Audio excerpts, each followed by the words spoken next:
முத்துவும் மீனாவும் பிளான் பண்ணி இப்ப ரேகாவை ஹாஸ்பிட்டல்ல இருந்து தூக்கிட்டாங்க இல்லையா? இப்ப ரேகாவோட அப்பா வந்து பாத்தீங்கன்னா ஹாஸ்பிட்டல்ல ஏமாந்து போயிட்டாப்ல.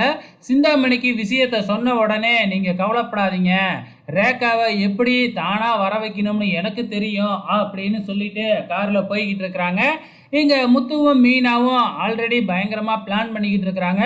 ரொம்ப நாள் ரேகாவையும் சத்யாவையும் இங்கேயே வச்சிருக்க முடியாது, சீக்கிரமா கல்யாணம் பண்ணி வச்சிடணும் அப்படின்னு பிளானை போட்டுக்கிட்டு இருக்கிறாங்க. கல்யாணம்னா உடனே பண்ண முடியாது இல்லையா? ரெஜிஸ்டர் மேரேஜ் பண்ணி ஆகணும் இல்லையா? அதுக்கு கொஞ்சம் டைம் எடுக்கும். ஸோ அதுக்கு முன்னாடி இப்போ நம்மலாம் கிளம்பி போகணும். நம்ம ரேகாவும் சத்யாவும் மட்டும் இங்கே பாட்டி வீட்லேயே இருக்கட்டும் அப்படின்னு சொல்கிறாங்க. இப்போ நம்ம போனால் கண்டிப்பாக போலீஸ் வந்து நம்மளை அரெஸ்ட் பண்ணுறதுக்கு வாய்ப்பு இருக்குது. நம்மளை போலீஸ் அரெஸ்ட் பண்ணாமல் இருக்கணும்னா இப்படி ஒரு ஆதாரம் தேவை அப்படின்னு சொல்லி ரேகாவை வச்சே வந்து பார்த்திங்கன்னா ரேகா பேசுகிற மாதிரியே வீடியோ ஆதாரம் நம்ம முத்து ரெடி பண்ணிக்கிறாப்புல மொபைலில். ஏன்னா அரெஸ்ட் பண்ணிக்கிட்டு வந்தால் ரேகாவே வந்து பார்த்திங்கன்னா சாட்சி சொன்னால் போலீஸ் விட்டுரும் இல்லையா? அதுக்காக தான் இந்த ஏற்பாடெலாம் பண்ணியிருக்காப்லையாட்டுக்கு.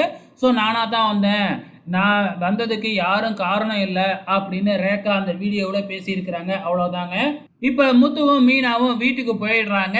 ஸோ இப்போ சிந்தாமணி நேராக விஜயாவோட வீட்டுக்கு வந்து முத்துவும் மீனாவும் தான் என் பொண்ணை கடத்திட்டாங்க, ஒழுங்கு மரியாதையாக கொண்டு வந்து விட்டுருங்க அப்படின்னு பயங்கரமாக மிரட்டுறாங்க. ஆனால் இப்போ தான் விஜயாவும் வந்து பார்த்திங்கன்னா சிந்தாமணிக்கு எதிரி ஆகிட்டாங்க இல்லையா? அதனால் விஜயாவும் ஆரம்பத்தில் சிந்தாமணியை கிண்டல் பண்ணிக்கிட்டே தான் இருக்கிறாங்க. ஆனால் சிந்தாமணி பயங்கரமாக மிரட்டவும் வந்து பார்த்திங்கன்னா எதுக்காக அவளை நம்ம கடத்தி வச்சுருக்கணும், நம்ம பேசாமல் இந்த பிரச்சனைலாம் நமக்கு எதுக்கு, பேசாமல் அந்த ரேகாவை அவங்க அம்மாக்கிட்டே விட்டுருங்க அப்படின்னு இங்கே நம்ம விஜயாவும் சொல்ல ஆரம்பிச்சிடுறாங்க. ஸோ அதே டைமில் மனோஜ் இருந்துக்கிட்டு என்ன சொல்கிறாப்புல, இதனால் என் பிஸ்னஸுக்கு ஏதாச்சும் பாதிப்பு வந்தால் நான் என்ன பண்ணுறது அப்படின்னு பயந்துக்கிட்டு இருக்கிறாப்புல.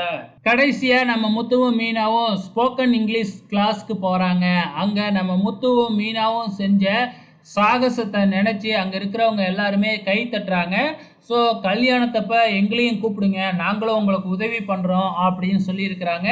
ஸோ அடுத்த வாரம் மிகப்பெரிய சம்பவங்கள்லாம் காத்துக்கிட்டு இருக்குன்னு நினைக்கிறேன். பொறுத்திருந்து பார்க்கலாம்.